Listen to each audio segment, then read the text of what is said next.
Hello there, Libras. Welcome to your tarot reading. So I hope this video finds you well, and thank you so much for joining me. Well, let me just say this. I just feel like there are a few things that you're mulling over in your mind, and I feel that it is very heavily relationship focused, okay? So I almost feel like for some of you, you might have trouble getting somebody out of your mind. You might be heavily thinking about another person. I also feel this energy about you, somebody from your past or somebody that you were once connected to. You never understood them. And then I feel like the month of February, something is coming in that is allowing you to understand this person better. Or you're having some types of epiphanies that kind of shift your perspective a little bit.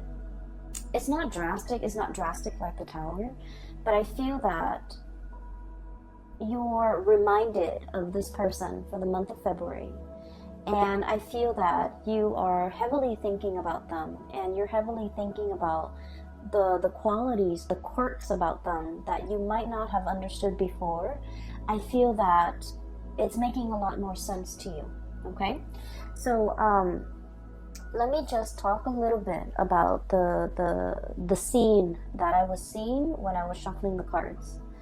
And once again, we have a lot of cross watchers nowadays that are watching the videos for, they might not be the Librans, but they are watching for the Libras that they have in their life.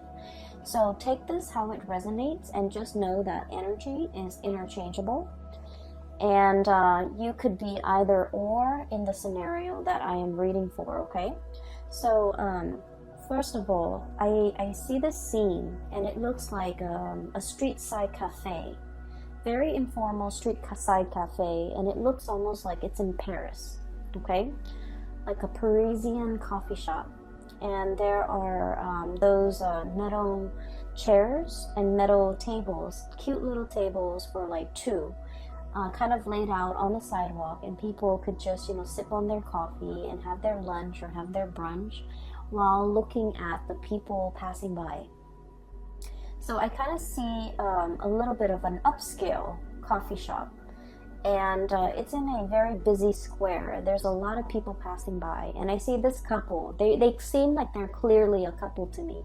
Very young couple, probably in their early 20s. The one woman, she's really, really attractive. Well, they both look really attractive. They both are dressed very well. The woman is wearing a white blouse, and she's wearing, high heels, and she has her hair done, she has jewelry on, she has makeup on, and I believe she has like light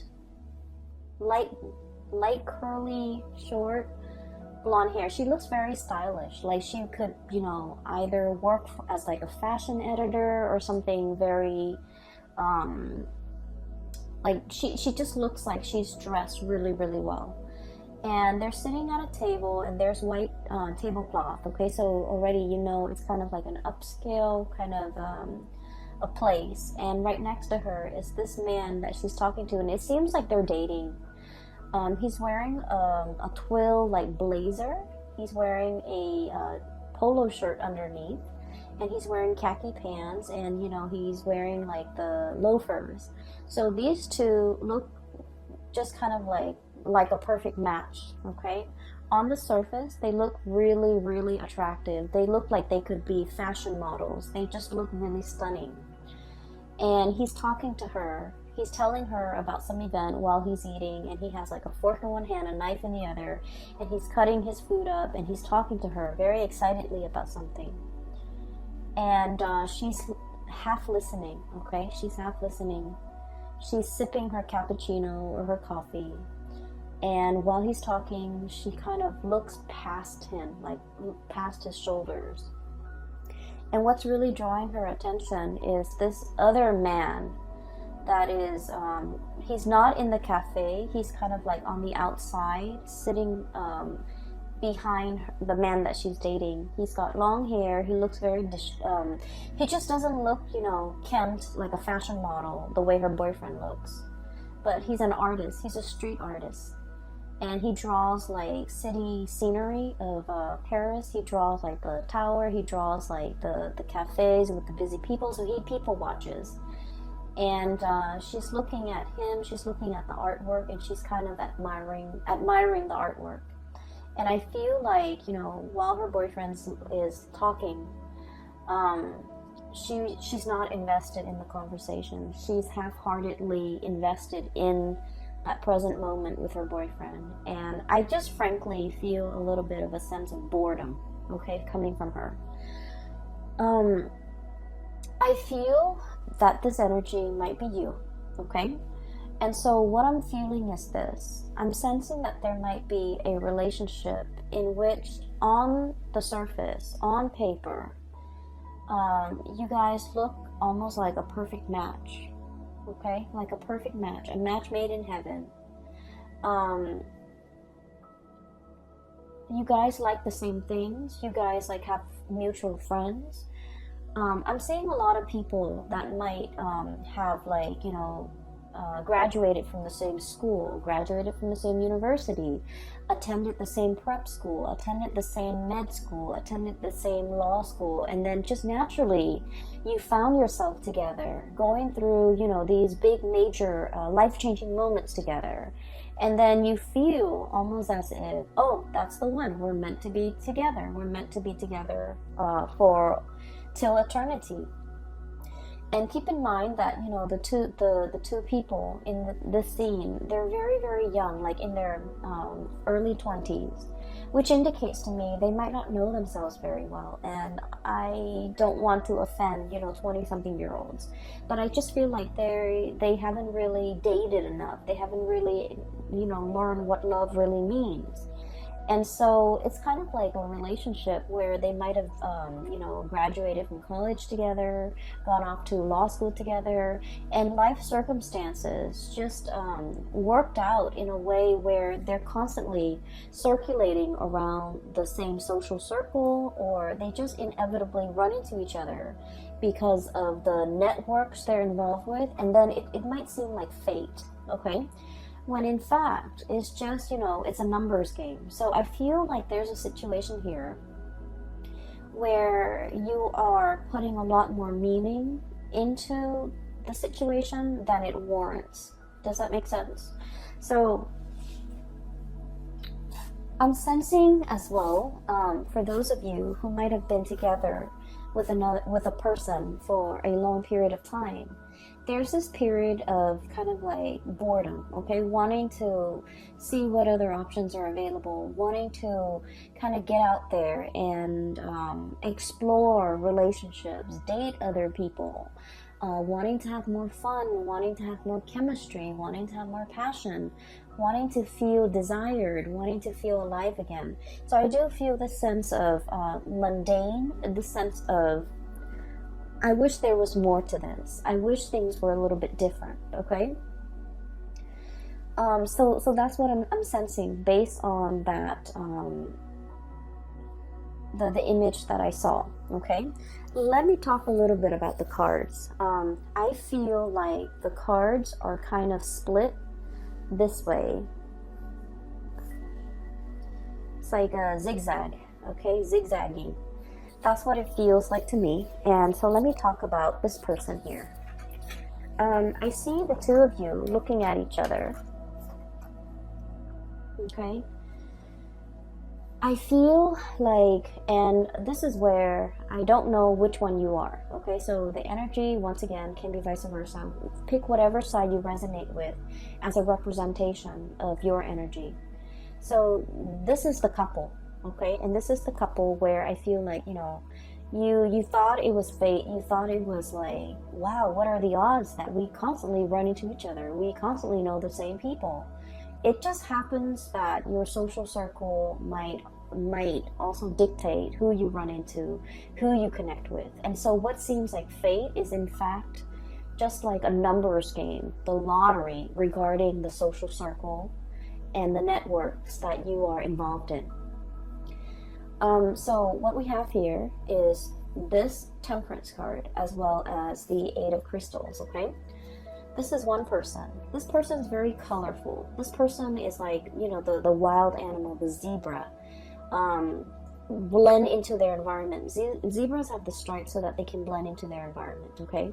So this is someone who's kind of like a social chameleon, who likes to be with the herd, who likes to kind of like live life a little bit vicariously, who wants a little bit more passion, a little bit of excitement, a little bit of fun, and a little bit of adventure in the relationship that they're in.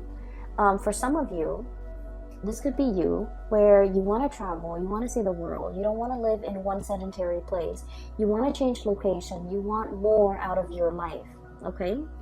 And then I'm seeing the other person is the Eight of Pentacles, the buffalo or the bison, okay? And this is someone who's very like stuck to the ground, okay? The way this animal is, it's very heavy, it's very anchored, and it's very grounded. Okay, just look at it. It has like fear, sheer brute force and strength. Okay, this is somebody who's like their existence is very quiet. Okay, so they're not like they're not going to go to the grocery store all decked up with their nails done and their hair done and their makeup done just to go to the grocery store. They're gonna go to the gym in like a torn t-shirt and, you know, old shorts and not care because they're just working out and they don't care. And this is also somebody, I feel like the way they live their life is very admirable, is what I'm sensing. They have a lot of money, they have a lot of, they have financial resources, but they never flaunt it. They never talk about how much they have. They never, you know, care about the nice cars, the big engagement rings, the designer handbags, getting their nails done, getting their hair done, having like the expensive, you know, watch or even the designer suit. So they could be male or female. The bottom line is they're very down to earth. They don't like to flaunt. They don't like to be flashy. The way they live their life is, it's a very quiet existence. They're content with everything that is in their life.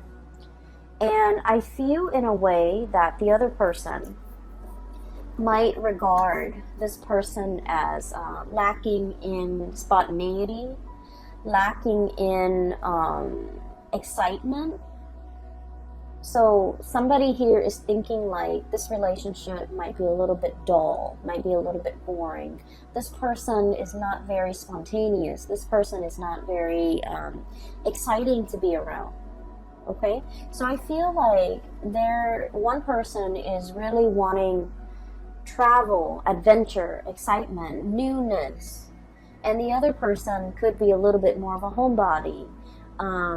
They could be content with very, very little. So I feel like there is a conflict of interest here when it comes to how the two of you like to be entertained, how the two of you want to explore life, how the two of you can find, you know, emotional fulfillment with the things that you do. I also feel like there is a opposition when it comes to what one person likes to do recreationally and what the other person likes to do. One person is very like down to earth, very tried and true. And then the other person is like, you know, the spectrum of the rainbow, wanting new things. And so in this relationship, I'm sensing here, there's dissonance, okay?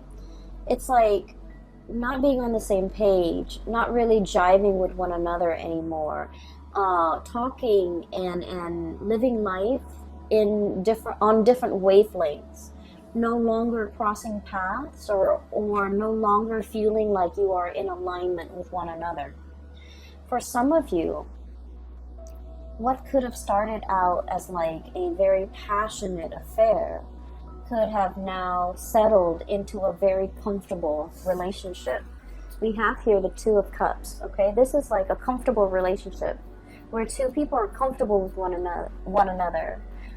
This is also like the nesting instinct is what I'm hearing, where the two of you might have, you know, moved in together, might have been really comfortable with each other, might have gotten married, might have had several kids.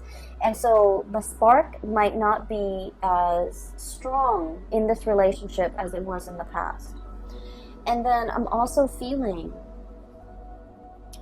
as well. For some of you, regardless of whether or not you are single or in a relationship, I feel that you are drawn to a person, very, very drawn to a person that is like your friends, your family, and the people that know you, like your best friends, would say, wait a minute, that person is completely not your type. Okay? So I feel like your tastes when it comes to partnerships and relationships are changing. You're attracted to somebody that in the past might have slipped under your radar, but now I feel like you're specifically drawn to this type and you find this type very magnetic, and I feel like they're very different from you. And so I feel like you guys are that woman at the coffee shop. Her significant other is talking to her, but she's like checked out. Either checked out of that conversation, checked out of that relationship, checked out of that connection, and wishing for something a little bit more. Okay, she's drawn to the artist in the background. He's sitting with his back to her, so she's not really seeing his face, but she's admiring his talent. She's admiring the way that his mind works, where he can, conjure up beautiful pieces of art. And so I feel like you might be drawn to somebody with artistic capabilities who can make magic and who can make something amazing out of nothing. Okay, the Conjuring. And the card associated with this here is, we have here the Page of Wands. Okay, this is like the multitasker. And this is like, the cogs in the machine are all turning, right? This is someone who's borderline genius, okay? The way their mind works, they can like juggle, like have many, many, many things in the works, and they never drop the ball. This is somebody whose mind is like racing a mile a minute. They come up with new inventive ideas. They're constantly keeping busy. They're constantly on the go. They're constantly like churning out new things. And I also feel like with this energy, they're very exciting, very it's almost like their world is very colorful and very childlike, very innocent and very playful and very exploratory. And so when you're with this person, or when you're looking at this person, I feel that you're looking at them. When you're looking at this person, I feel like for many of you, you wonder how, not so much why, but how they could, how they could live their life the way that they live their life.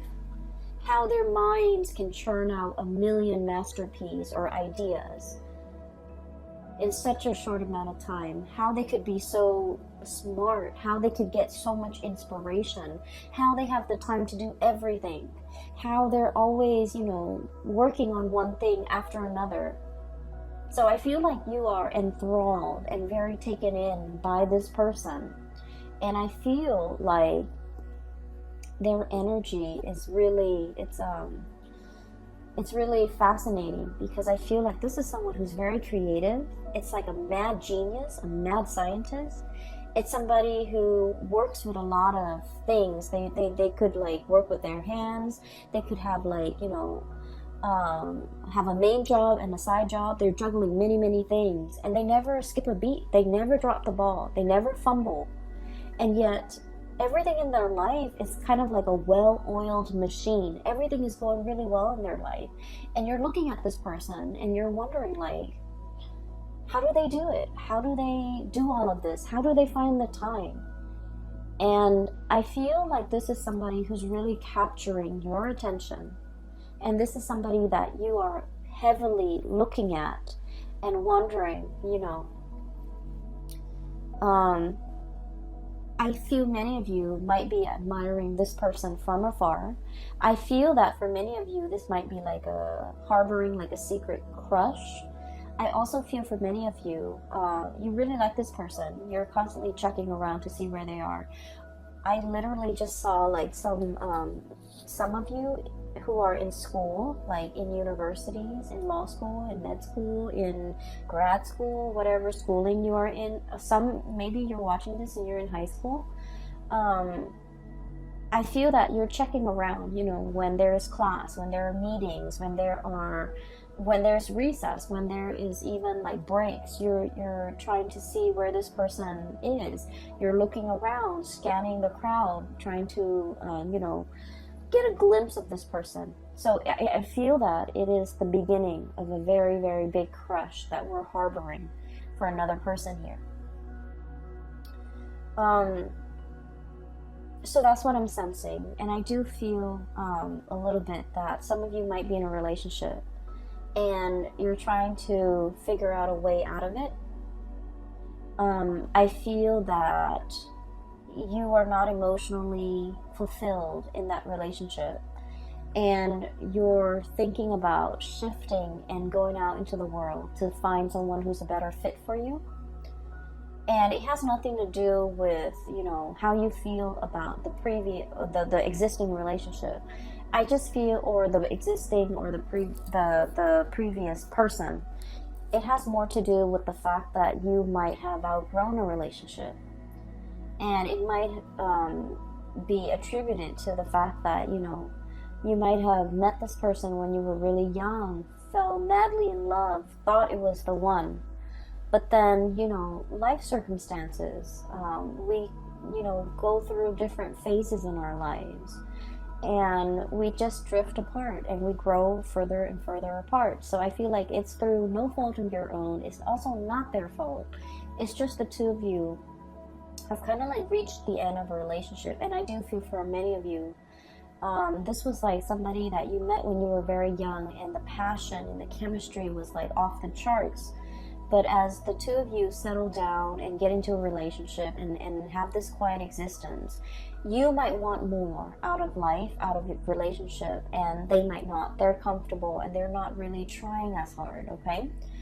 And so I feel like only you can decide whether or not it is worth staying in, okay? Because I feel like for some of you, it's comfortable and the person's a really good person. And so you might opt to stay in, ride it out, you know, get through the rough patches, re-inject passion in the relationship. But for others of you, I feel that the partner is quite stubborn. The partner is not really going out of their way to accommodate you. You might want to travel. You might want to see the world.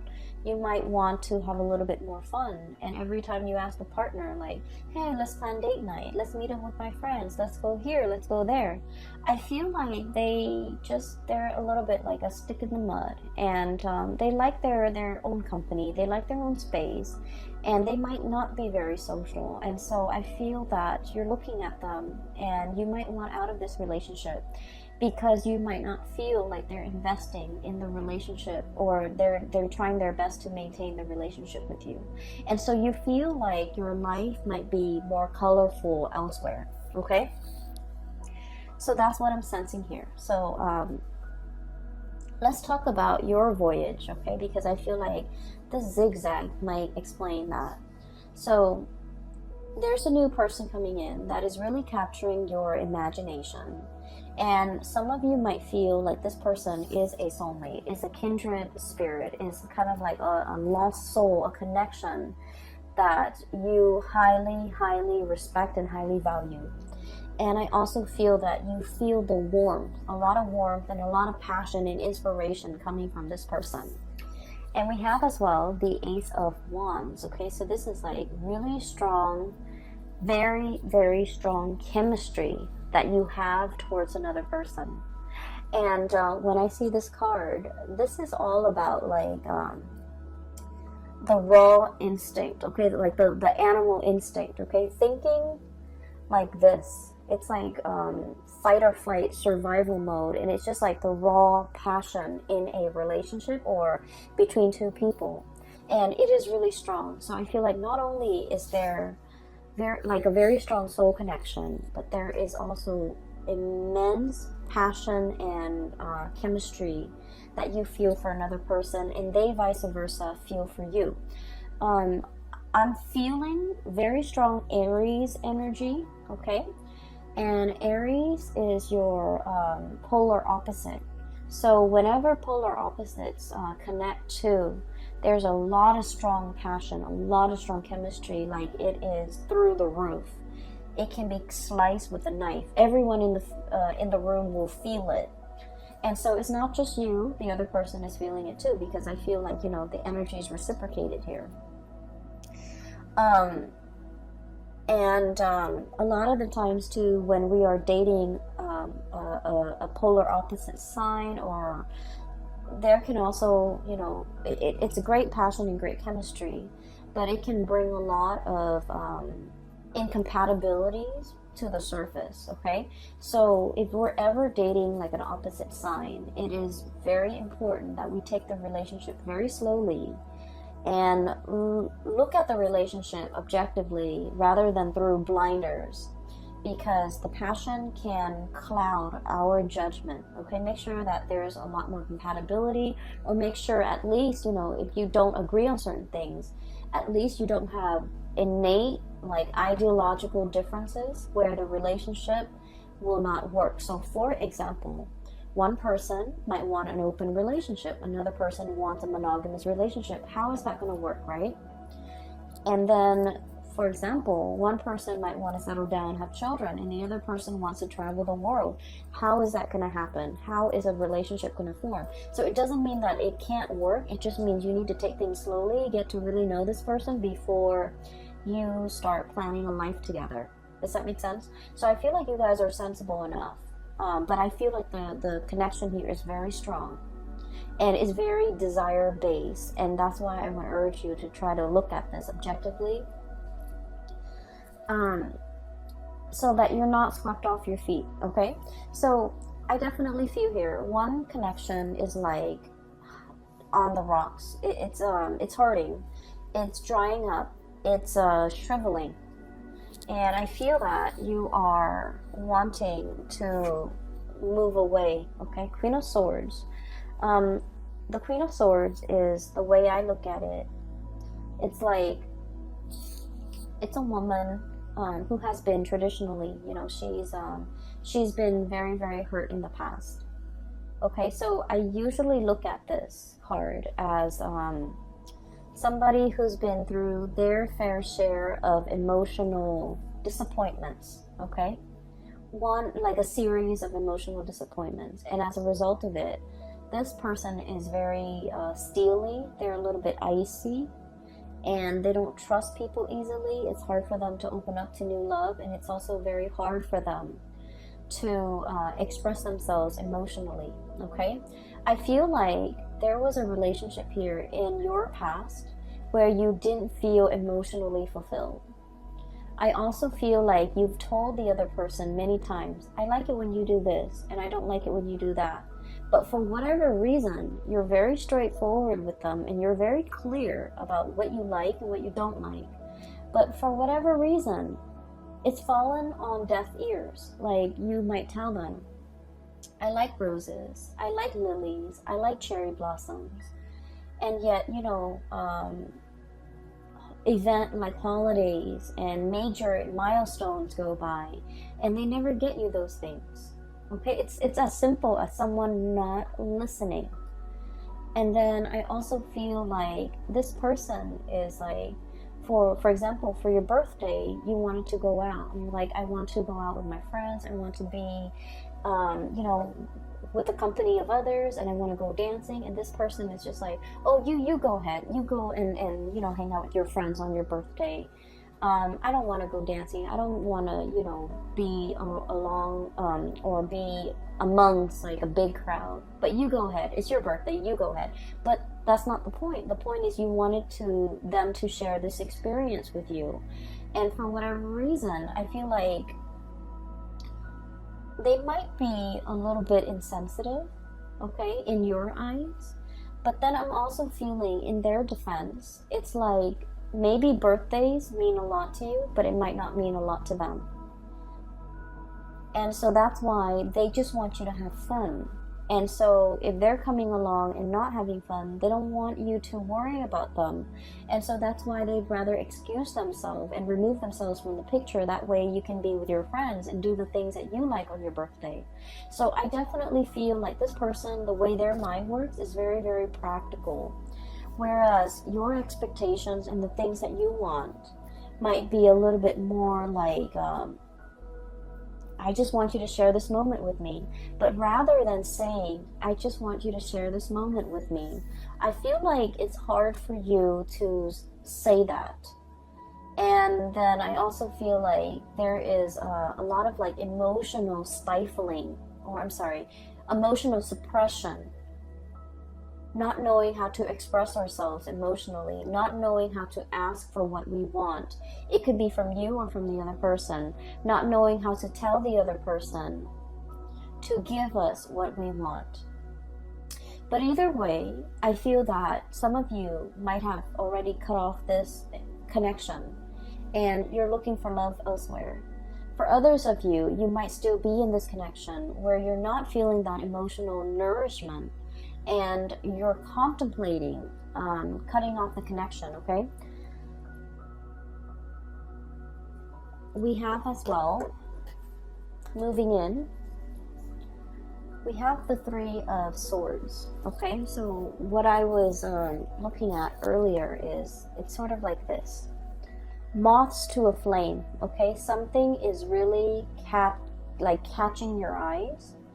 You're really gunning it for something. You're really like going towards something. So just look at a bat, okay? This might not be a fruit bat. This might be more of a carnivore type of a bat, where they eat flies, where they eat insects, where they eat like critters. So like the bat is going straight for the moth, okay?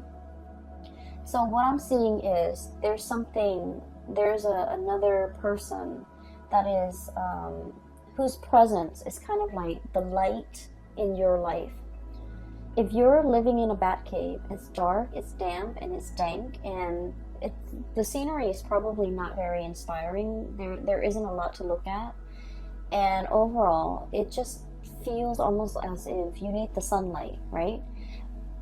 And so I feel like you're seeing this person, and everything is shining very brightly. And it feels almost as if you're emerging from this cave and moving into the light. But in the process of moving towards this thing that is really drawing your attention, you have to let something go, hence the Three of Swords. The Three of Swords is about that separation, okay? It's about like the sacrifice. It's about doing something that we know will hurt us, but in the long run, it will also be freeing and it will be liberating for us. So underneath the Three of Swords, we have here the words associated with it. It's release and recovery. Releasing something so you can go after something else. Releasing a relationship that is no longer serving its purpose in your life. And while you're moving away, what's really blocking you here is that it's going to hurt a little bit. Okay, you might be dealing with this. You might be not wanting to leave because you were fearing this. But look what's on the other side.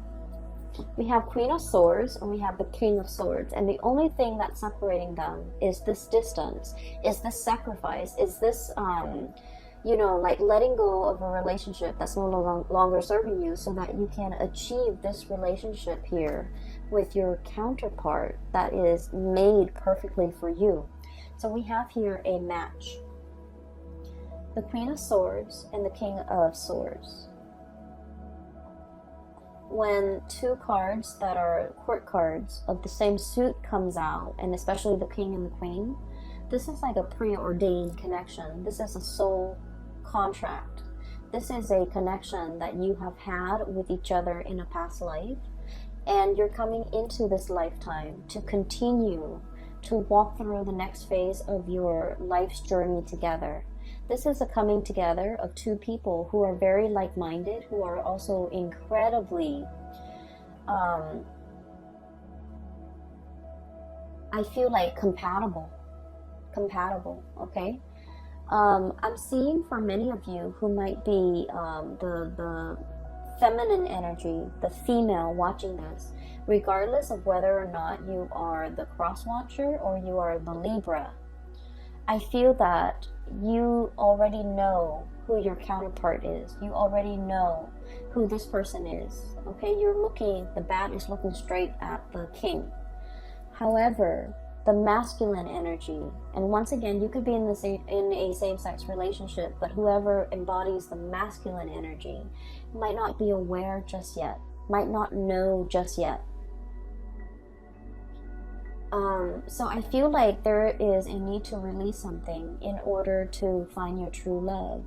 Release something.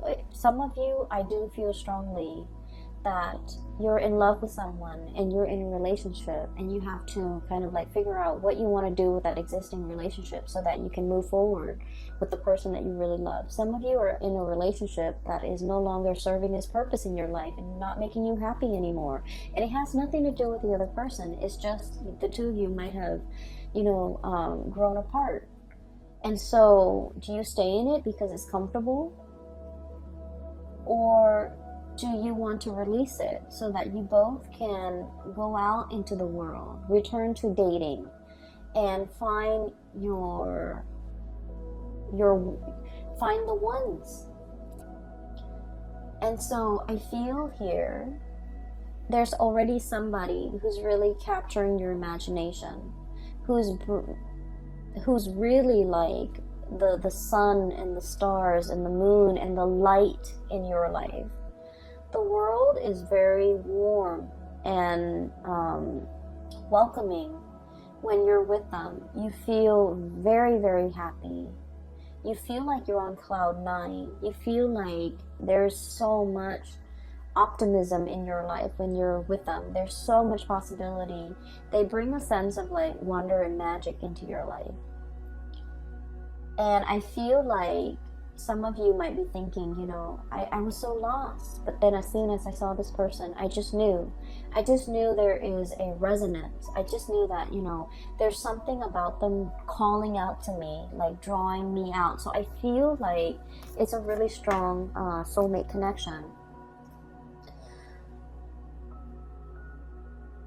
For many of you too, I feel like you're going to take the plunge and let this person know. So you could be single or in a couple. I do feel, especially for those who are single, you're beelining it for this person. You're making your feelings known. You're making your intentions known. I see you moving in this direction, and everything in this direction has a lot more color, has a lot more warmth, and has a lot more potential. Okay, so let me talk about the last two cards here. I have the Sun, and then I have the 8 of Cups. Okay, the Sun is all about your vitality, your professional standing, your image, the face that you it's kind of like the face you bring, the face you project to the people that you work with. Okay, so it's like the way in which you portray your public life, the way in which you show up in your profession, in your work, at the company that you're at, with supervisors, with people who you work under, and also with your subordinates.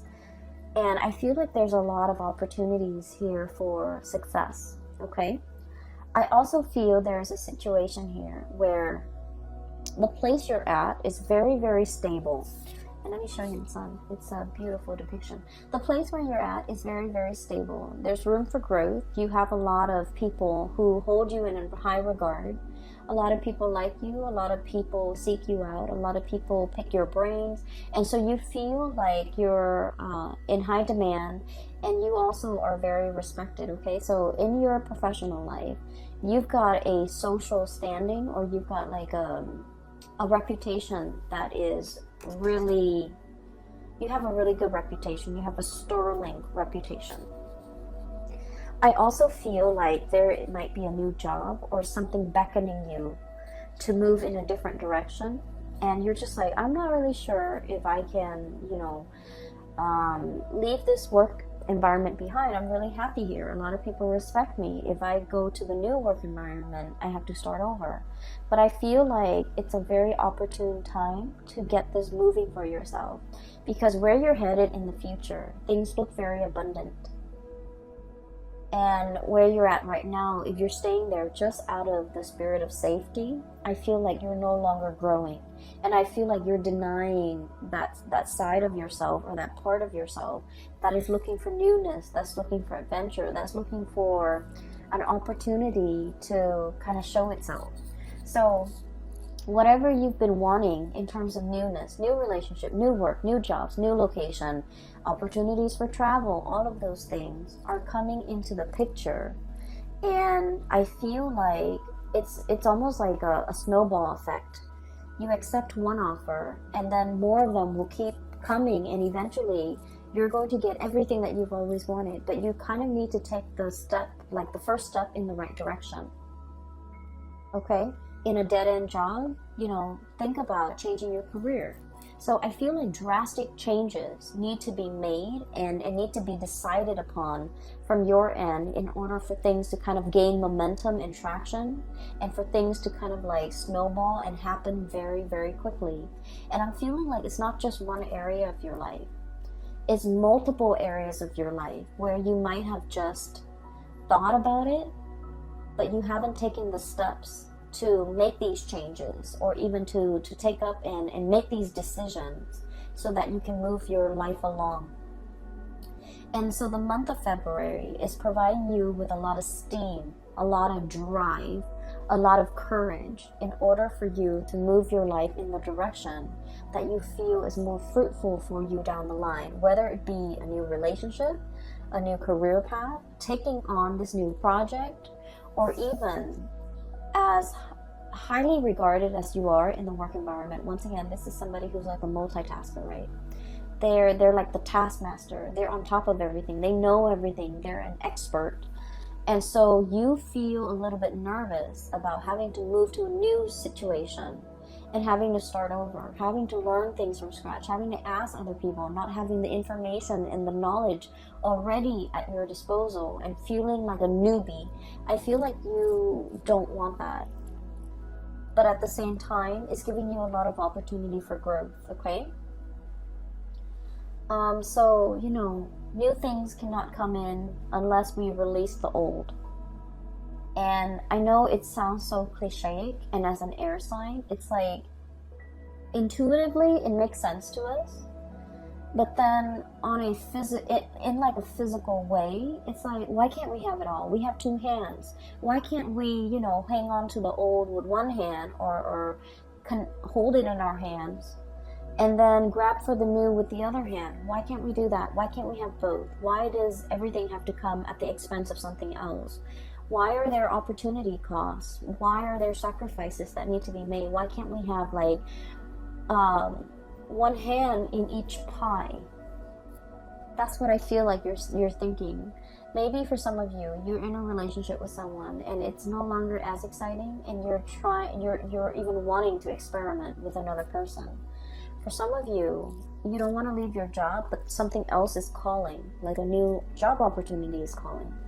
So it's almost like wanting to live like a provisional life, like to try something out, to live, to kind of experiment with something in a trial period, a trial phase, just to see how it fits. But we don't have that luxury.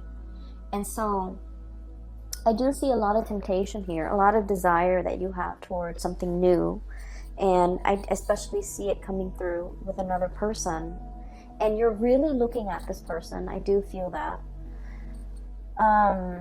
I feel like you're also living vicariously through them. You're potentially looking at them through social media, looking at the places that they've been, looking at, where they're hanging out, who they're with, and really, wishing you were there with them.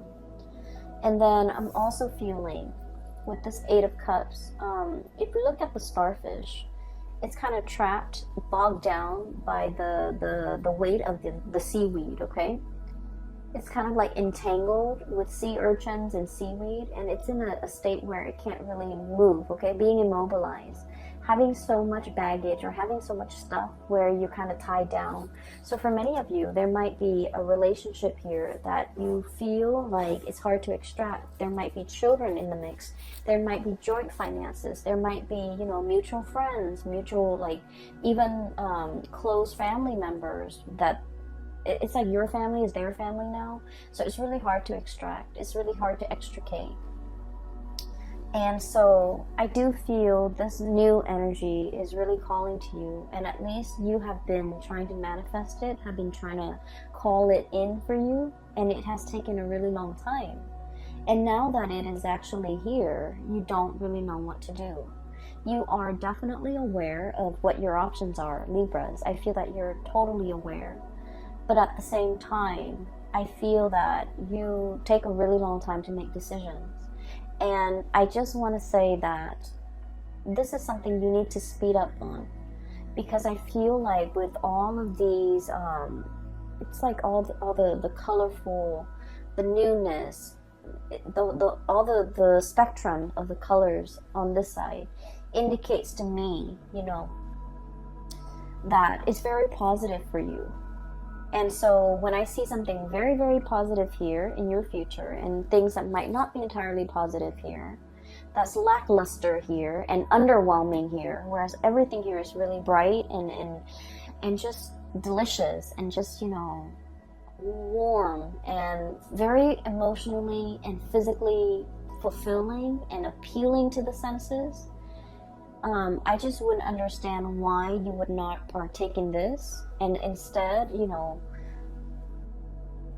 still question this. Does that make sense? So I feel like the universe is guiding you towards this area where you're going to feel warmth again. So you are coming out of that bad cave and you are seeking opportunities for yourself, and you know exactly what you want now. You're beelining it for a specific thing, person, object, job, even, that will bring you a lot more growth potential and a lot more emotional stability and happiness. Happiness is the key word here. More happiness, okay? So that is what I have for you here, Libras. I hope the reading has been helpful, and whatever you're going through with, I do hope that, you know, as we progress through the month of February, that this reading will provide some clarity for you. These are not light decisions, okay? These are major, big decisions that I feel that you're grappling with. You guys are incredibly, incredibly smart, and you know how to weigh things out, weigh out the pros and the cons. And it's easy when the pros and the cons are, you know, like completely, like the scale is completely tilted on one side versus another. Those decisions are like no-brainers. They're very easy. But at the same time, I feel like this is a decision that has a lot more weight. And I feel like the way to assess this is, you know, what makes me happier? Go for that. What makes me feel more warmth? Go for that. What makes me feel more emotionally fulfilled? Go for that. And then what will make me a lot happier? Go for that. So this is not about weighing out the pros and the cons regarding physical things, okay? If we break up, what's going to happen to the house? What's going to happen to the car? What's going to happen to the financial assets? So it's not about weighing those options, because those options are very objective, I feel. And so a lot of the times we might opt to stay in a bad situation for financial security, because like the weight of those things is very heavy. Whereas if we're looking at more subjective things, you know, things that make us happy, things that make us feel emotionally fulfilled, things that make us feel warm, I feel like those things need to be considered. And that's where you will be guided and steered towards the right things, okay? There's definitely somebody here that you really, really like, you really admire. You've been looking at them for a really long time. I'm hearing, you know, the Lord of the Rings, the precious, okay? Like, the ring precious. Somebody saying, this is very delicate, this is very precious to me. And I feel like somebody might be having like a secret crush on somebody, and the emotions are very strong, and I feel like it's very precious. You don't talk about it. You don't tell anyone. No one knows about it. And so you kind of like hold your feelings. And the way you feel about the other person is very precious. You don't want to do anything to hurt them. Okay? Two of Cups here. This is about caring about another person. Even when they drive us nuts, even when we're really upset with them, we still don't want to say anything or do anything to hurt them because we care about them. So someone here is being treated very preciously, which is great. I'm going to leave it at that, Libras. I hope you have the answers that you need, okay? Once again, for those who are still emailing me, if you are in this state and you're in need of like spiritual guidance, I have a link in the description box below for a colleague. Her name is Bridget. She is a psychic based out of California. She is phenomenal. I highly recommend that you get a reading from her. And I hope that you have, the guidance and the clarity that you need to progress through February. It is going to be a very good month, okay, Libras? Take it easy. I will talk to you guys soon. And thank you so much for joining me. Thanks for watching. I will talk to you guys, and I wish you all the best, okay? Take care.